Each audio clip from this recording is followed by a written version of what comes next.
Hello, नमस्कार दोस्तों। BA part second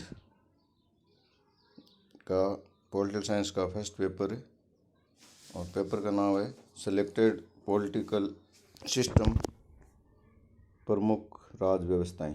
इसमें अपने 5 देशों के संविधानों का अध्ययन करना है फर्स्ट पेपर में, और सेकंड में आपको पता है भारत के संविधान का अध्ययन करना है। तो इसका जो मॉडल पेपर फर्स्ट है ना, वो मैं आज आपको बता रहा हूँ। देख लो, सेशन 21-22 मतलब इसी वर्ष का है। BA part second political science यानी राजनीति विज्ञान, पेपर फर्स्ट है प्रमुख राजनीतिक व्यवस्थाएं। यूनिट पेपर 3 यूनिट में होगा। पहली जो यूनिट है उसमें 10 प्रश्न आएंगे, 2-2 नंबर के, और 10 के 10 ही आपको करने हैं। छोटे छोटे प्रश्न है, मतलब इसका कोई पर्टिकुलर उत्तर भी हो सकता है, 1-2 लाइन वाले ऐसे प्रश्न है। तो इसमें देखो, पहली यूनिट में पहला प्रश्न है, कानून और अभिसमय में क्या अंतर है। देखो, कानून तो होता है कोई पार्लियामेंट यानी संसद पारित करे, और अभिसमय होती है प्रथाएं, रीति रिवाज, रूढ़ियाँ, है ना, इनको अभिसमय कहा जाता है। लेकिन ध्यान रखना, अभिसमय ये जो प्रथाएं होती है ना, उनकी पालना भी कानून के समान की जाती है, और ये ब्रिटिश संविधान से लिया गया है।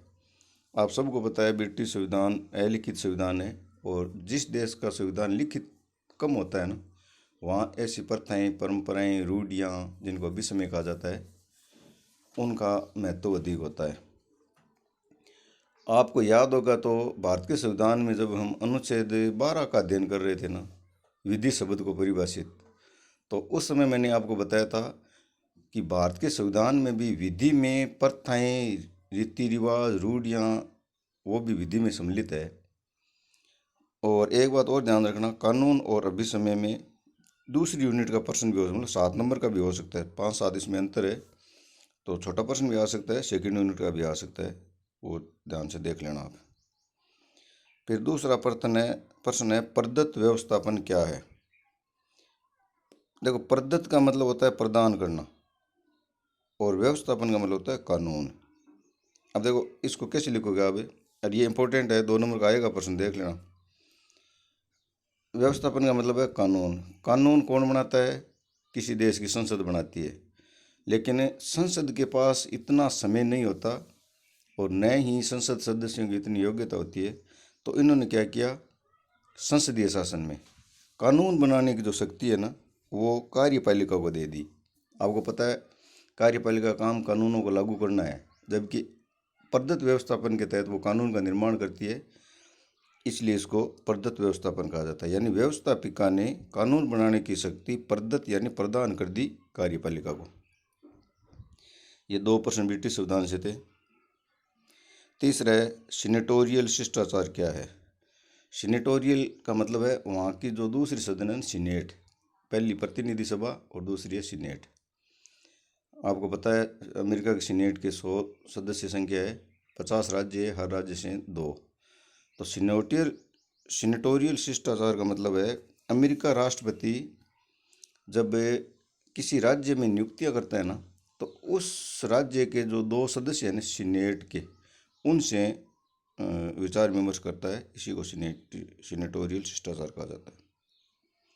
फिर है चौथा, संयुक्त राज्य अमेरिका में न्यायिक पुनरावलोकन, यानी वहाँ की कांग्रेस द्वारा बनाए गए कानूनों को न्यायपालिका न्यायिक समीक्षा करती है, यानी कानून संविधान के अनुकूल है या नहीं है, इसी को न्यायिक पुनरावलोकन कहा जाता है। यह तो शायद आपके क्लियर होगा, भारत के संविधान में भी न्यायिक पुनरावलोकन है, और ध्यान रखना वही व्यवस्था अमेरिका संविधान से ली गई है। फिर 5वां है स्विट्जरलैंड के संविधान से जनमत संग्रह क्या है, यानी जनता से राय जानना। जनमत संग्रह मतलब जनता की राय लेना। फिर है छठा, स्विस संविधान में संशोधन कैसे होता है, वो देख लेना। 7वां है चीनी नागरिकों के मौलिक कर्तव्य। 8वां है लोकतांत्रिक केंद्रवाद, ये भी चीन के संविधान से लिया गया है। फिर 9वां है फ्रांस में प्रशासकीय विधि क्या है, मतलब सामान्य विधि और प्रशासकीय विधि, ये फ्रांस के संविधान में इनमें अंतर किया गया है, तो इस प्रश्न को भी देख लेना।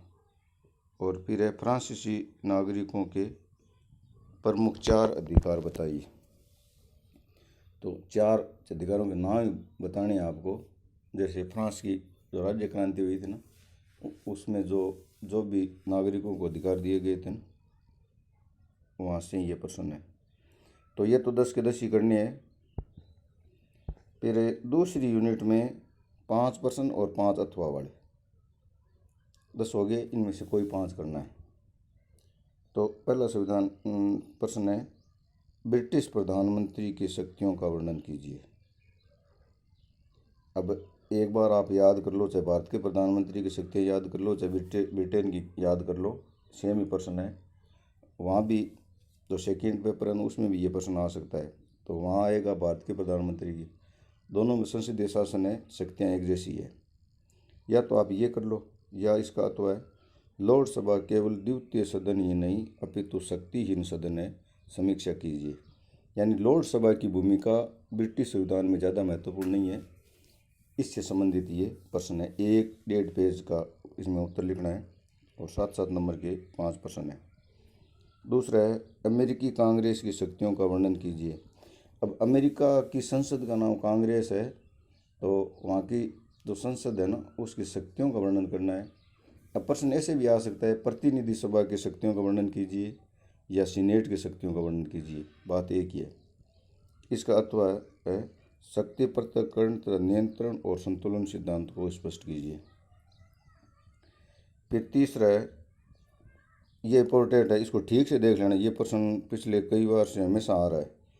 स्विच संघीय कार्यपालिका विशिष्ट गुण युक्त बहुल कार्यपालिका है, स्पष्ट कीजिए। वहाँ देखो, स्विट्जरलैंड में प्रधानमंत्री राष्ट्रपति इस प्रकार के अलग पद होते हैं, लेकिन वहाँ की जो कार्यपालिका होती है ना, उसमें कोई एक व्यक्ति नहीं होता, 7 व्यक्ति मिलके और शासन व्यवस्था का संचालन करते हैं। उन 7 में से एक अध्यक्ष बनता है 2 साल के लिए। अब उसको आप चाहे प्रधानमंत्री मान लो, राष्ट्रपति मान लो, ये मतलब अलग प्रकार की एक बहुल कार्यपालिका है। फिर इसका अर्थ है, स्विस संविधान की प्रमुख विशेषता बताइए। अब ये तो मैंने बता ही रखा है कि 6 देशों का संविधान है और 6 देशों के संविधान की विशेषताएं आप याद कर लेना। ये प्रश्न तो कैसे ही आ सकता है। फिर है चौथा प्रश्न, चीन के राष्ट्रपति की शक्तियों का वर्णन कीजिए। और इसका अर्थ है, चीन की कम्युनिस्ट पार्टी का वर्णन कीजिए। अब ध्यान रखना, चीन के राष्ट्रपति की शक्तियों वाला जो प्रश्न है ना, ये प्रश्न तीसरी यूनिट में यानी 15 नंबर का प्रश्न भी आ सकता है। फिर 5वां है, फ्रांसीसी दलीय व्यवस्था की विशेषताएं बताइए। फ्रांस के संविधान से प्रश्न है ये। और इसका अर्थ है, फ्रांसीसी संसद की रचना एवं शक्तियों की विवेचना कीजिए। यानी फ्रांस की जो संसद है ना, उसकी संरचना क्या है, कितने सदन है, कितने सदस्य संख्या है और उसकी शक्तियाँ क्या क्या है। तो यहाँ से आपको कोई 5 प्रश्न करना। फिर है तीसरी यूनिट में 5 प्रश्न है और कोई 3 करने हैं, 15-15 नंबर के प्रश्न है।